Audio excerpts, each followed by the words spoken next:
Bonjour, je suis la capitaine Soline Raymond du service départemental d'incendie et de secours de la Creuse et je suis la référente égalité-diversité pour le SDIS. Aujourd'hui, on est en présence de Monsieur Philippe Lapine, responsable de l'habillement, qui va nous expliquer les nouvelles tenues qui sont en cours de déploiement et qui sont une plus-value pour tous les gabarits qui sont un petit peu différents. Bonjour Philippe. Bonjour, effectivement. Nous avons reçu les premières tenues de service et d'intervention féminines, donc le pantalon et la veste, avec des coupes qui sont adaptées au personnel féminin, ce qui n'était pas le cas auparavant. Lorsque l'on habillait un personnel féminin, on avait des fois une obligation de mettre une tenue plus large pour qu'on ait une fermeture correcte au niveau des hanches, avec des épaules qui tombaient. Et là maintenant, ces coupes sont adaptées à la morphologie féminine au niveau des hanches, de la poitrine, donc pour que ça puisse convenir correctement au personnel féminin. Très bien. Et donc là, on vient d'avoir les premiers arrivages et donc ça va être en cours de déploiement sur plusieurs mois, c'est ça? Tout à fait, voilà. On a reçu les premiers exemplaires qu'on a commencé à distribuer sur échange sur usure. Et donc, on va recevoir d'autres tenues dans les mois à venir sur des commandes un peu plus importantes en termes de tenues féminines. D'accord. Eh ben, Philippe, je te remercie beaucoup parce que c'est vraiment une avancée au niveau de toute la diversité qu'on peut avoir des gabarits de nos personnels. Donc, on va dans le bon sens et donc, merci beaucoup pour ces explications. Merci. Nous sommes maintenant avec Monsieur Laurent Bourgeois qui est responsable du service petit matériel qui va nous expliquer donc l'évolution au niveau des masques aériens. Voilà, bonjour à toutes et à tous. Aujourd'hui, on va parler masques et problématiques de masques, surtout sur les fuites pour les personnels aussi bien masculins que féminins qui ont des visages très fins. Alors le SDIS s'est penché sur la problématique.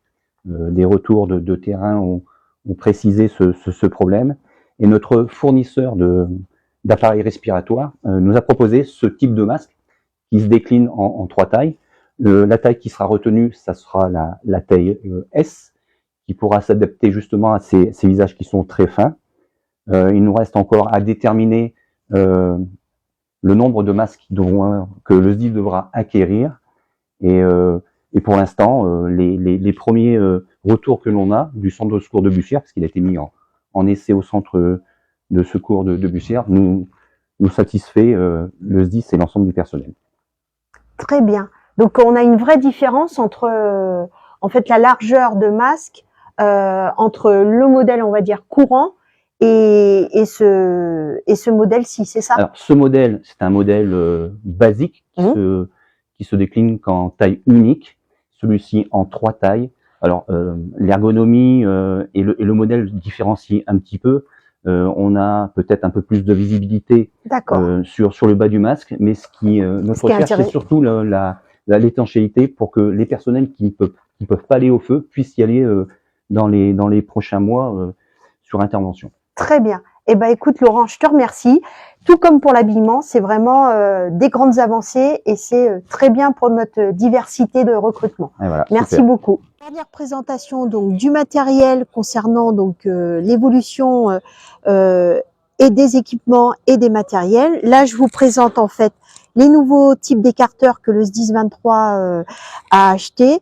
Donc avant, il faisait à peu près un poids de 40 kg qui était difficilement supportable, surtout sur des opérations de désincarcération assez longues. Il fallait être 2. Maintenant, vous le voyez, ça fait à peu près 25 kg. C'est supportable pour une personne de petit gabarit. Bien sûr, ça ne nous empêche pas de travailler toujours à 2 pour plus d'ergonomie, plus d'endurance.